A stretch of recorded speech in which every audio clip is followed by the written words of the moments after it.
Hi guys, welcome back to Ken Tamplin Vocal Academy. I'm Ken Tamplin, and today we're going to be discussing vibrato.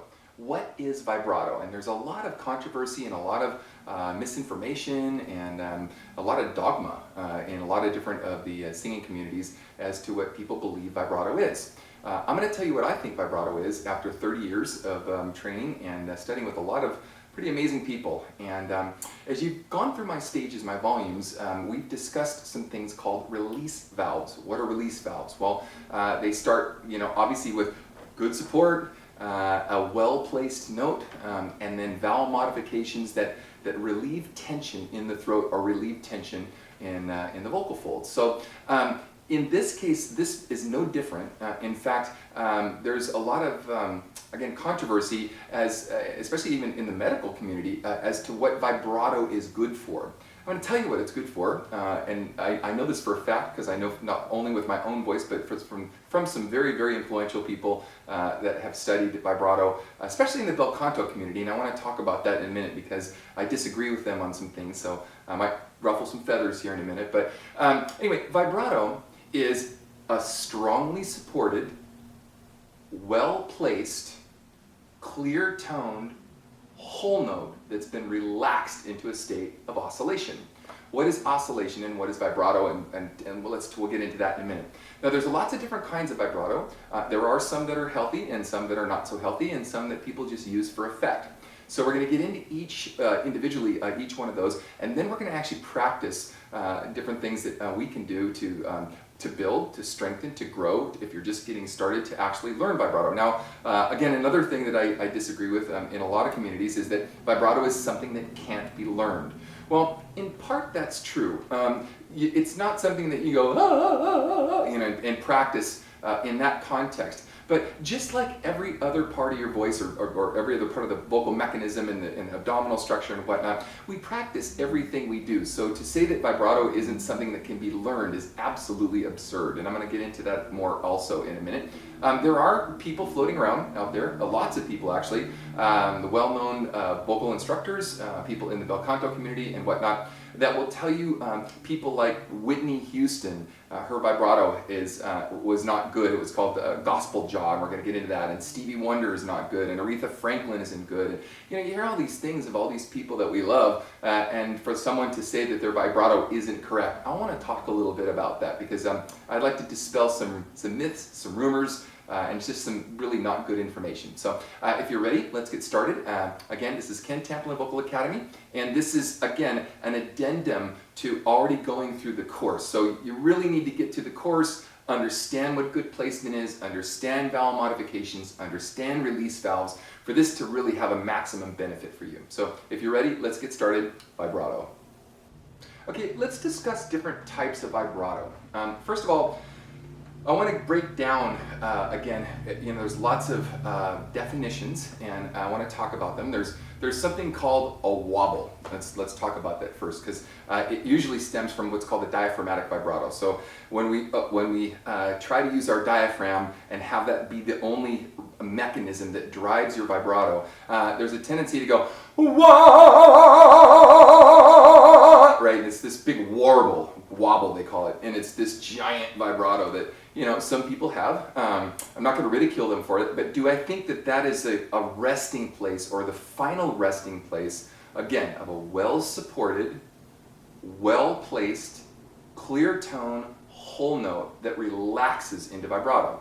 So when I said that it's true and false, vibrato is something that can be learned and isn't something that can be learned, we don't learn it that way. We learn it by relaxing the vocal folds into the final stage of placing or planting a note, or placing a well-placed note into a relaxed state that where it oscillates. Okay. Now let's talk about oscillation, because again, this is another sort of misunderstood thing.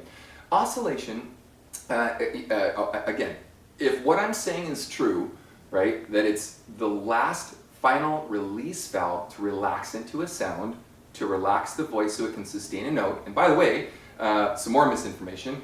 It's much easier to relax into a state of vibrato and hold a whole tone than it is to hold a single note without vibrato. Okay, so it's harder to hold a note without vibrato than it is with vibrato. Now, vibrato comes with something called increased resonance. So within vibrato, what happens is as it begins to oscillate, the sound gets larger, and so resonance takes over, and the sound gets bigger with even less pressure and good support, but actually less pressure in the throat and so forth. And by the way, I'm not going to get into a bunch of technical terms. I have a 10-page essay on my website. The point of this isn't to show tribal knowledge of how cool I am and all the great technical terms I can use. To me, that's just not my style.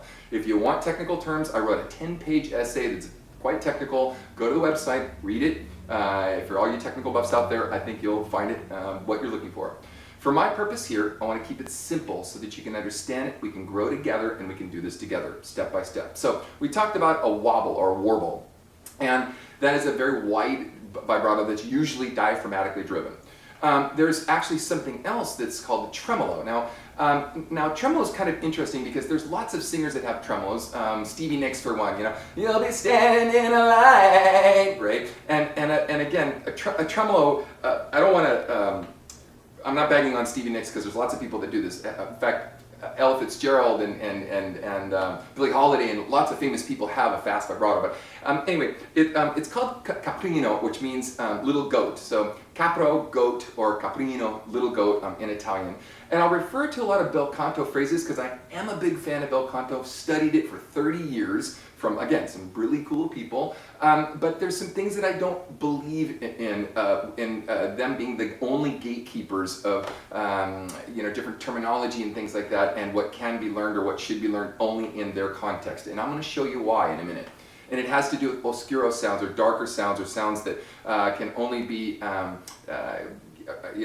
again, what are called correct vowel or proper vowel sounds. I believe they need to be modified for pop, and we need to figure out different ways of doing things. And they don't believe in any type of hyper compressed sound at all, and I like to compress sound a lot. So we'll get into that when I do an advanced thing on hyperglottal compression, which is coming up. But getting back to vibrato.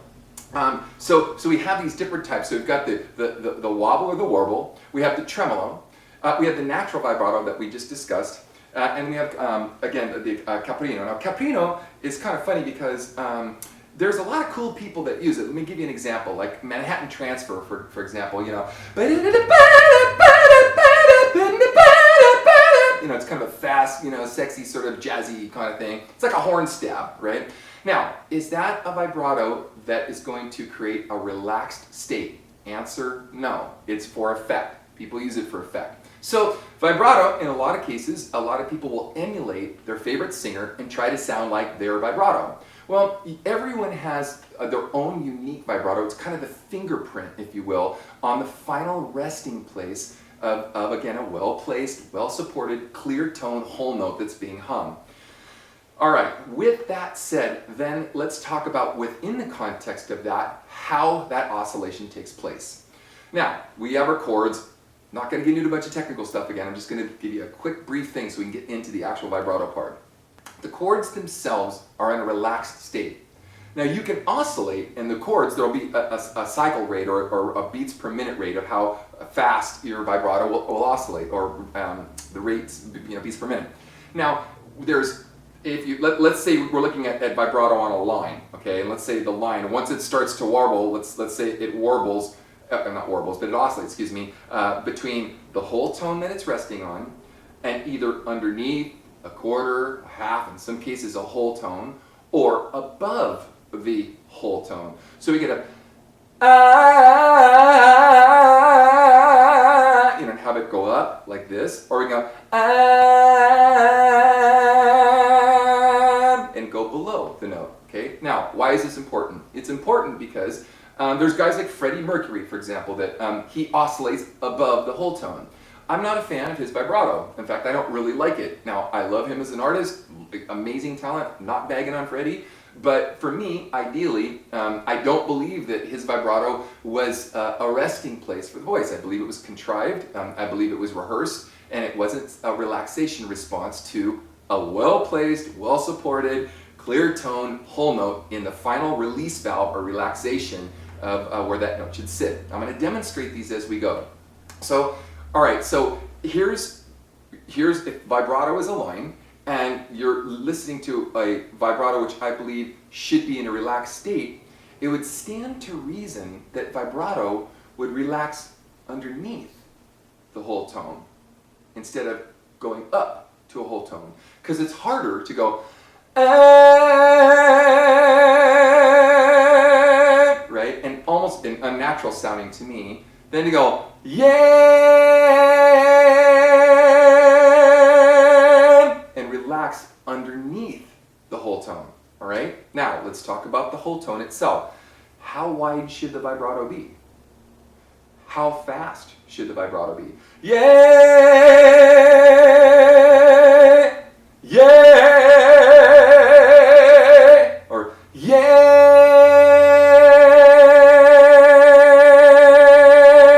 right? Which the latter being preferentially for me what I call a relaxed state of a perfect resting place for a whole tone.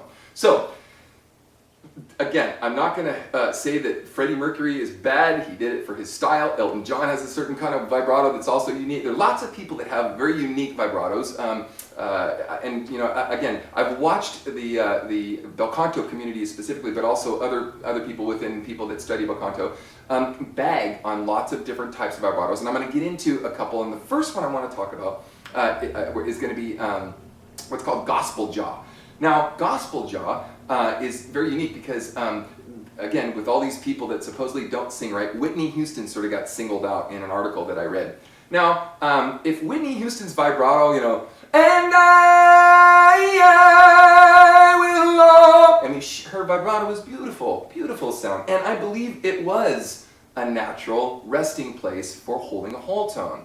Now, so for someone to say that it isn't, I think it's just, I'll tell you what, in the movie When Harry Met Sally, the one scene in the restaurant, I'll have what she's having. Because I think she has a beautiful vibrato. Aretha is one of my all-time favorite singers, and she supposedly has gospel jaw. No, actually, I think she's got a fabulous vibrato. I love Mickey Thomas, and I'm going to list some of these on the website so you can see who I like, what kind of vibratos I like, and why I like them. But anyway, so there's something called gospel jaw, and it's when the jaw goes, and it literally moves like this to help assist the vibrato. I'm not even sure she needed to do that. Maybe she saw it in church somewhere. Maybe, I don't know. But if I go, and I mean, I don't need to do that. If I'm well-placed, strongly supported, relaxed, clear tone, resting place, and